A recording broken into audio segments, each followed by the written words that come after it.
कवि सुंदरता के वर्णन कैले कैसे। सब कहेला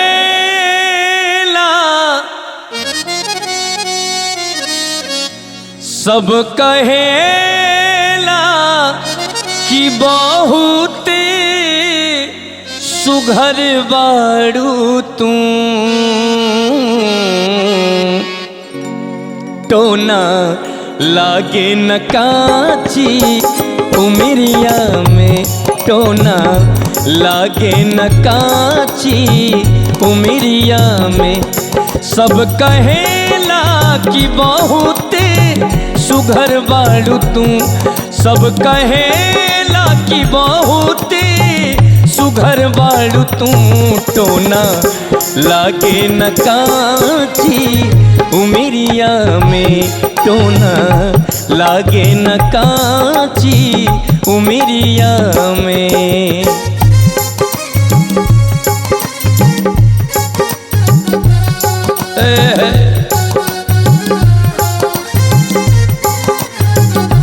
डुबा दो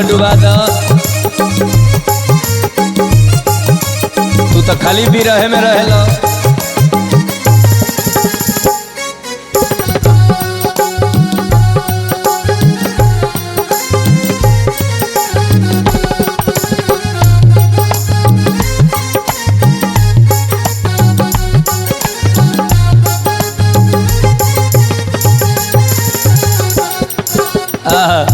कवि के भाव का लिख लें। नैन पवलू शराबी न ताकल करा, रूप के रानी छत से ना झाकल करा।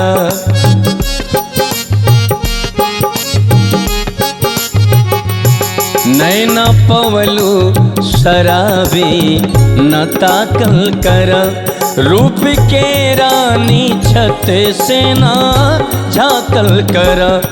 जिन ताकेलू अनहरियों में अजोर हो जाला, जिन ताकेलू अनहरियों में अजोर हो जाला। कोनो जादू भरल बा नजरिया में, कोनो जादू भरल बा नजरिया में।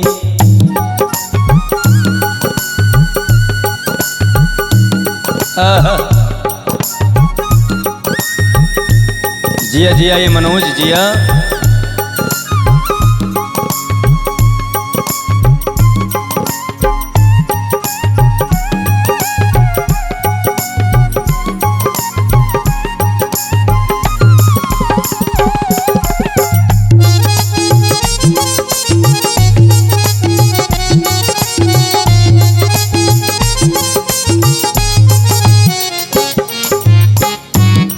तोहके फुर्सत में आके बनौले खुदा, जे भी देखेला तो पे हो जाला फिदा।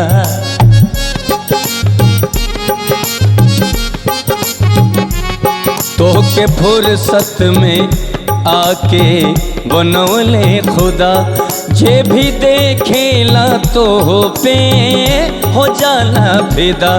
तोहर जुल्म जवानी कहानी बनी, तोहर जुल्म जवानी कहानी बनी। दाग लागी न कोरी चुनरिया में, दाग लागी न कोरी चुनरिया में।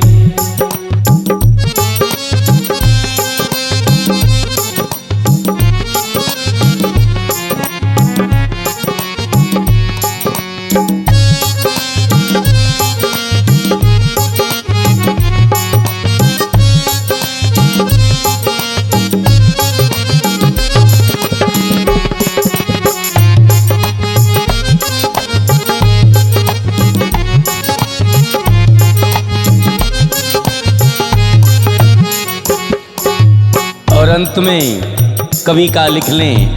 हम Pappu Mishra Ujjwal, M4U studio Patna, Pataliputra station के बगल में गा के आप सबन के बताओ तनी। अगर गीत अच्छा लगी तो गाना बजाना जौन की हमारी कंपनी बा, सब्सक्राइब करब, शेयर करब, लाइक करब और कमेंट्स भी करब। तय अंतिम शब्द कवि का लिख लें, आपके बीच में पेश कर रहा बानी। का जरूरी बा नथिया टिकार के, फूल गम केला जैसे फूलल डार के।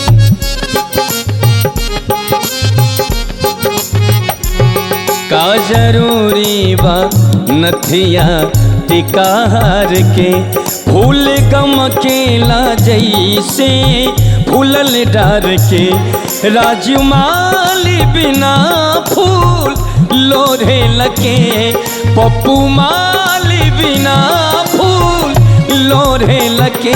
अखिया बिछल बतोहरी डगरिया में, अखियाँ बिछल बतोहरी डगरिया में।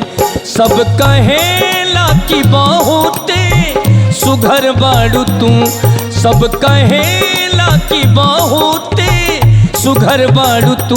टोना लागे न काची उमरिया में, टोना लागे न काची उमरिया में, टोना लागे न काची उमरिया में।